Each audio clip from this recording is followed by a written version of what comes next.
Hello বন্ধুরা, কেমন আছো? আশা করি সবাই ভালো আছো। আমিও তোমাদের আশীর্বাদে খুব ভালো আছি। আজকে কি রান্না করেছি দেখে নাও। প্রথমে থোড় ভেজেছি, আলু আর থোড়টাকে একটু সিদ্ধ করে নিয়েছি, আর সর্ষে ফোড়ন দিয়ে একটু রসুন ফোড়ন পেঁয়াজ দিয়ে ভেজেছি।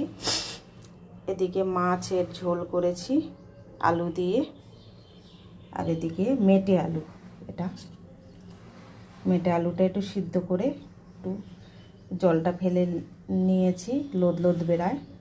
আর মাছের মাথাটা ঘন্টো মন্টো করে দিয়ে দিয়েছি, আর মাছটা গোটা রেখে দিয়েছি।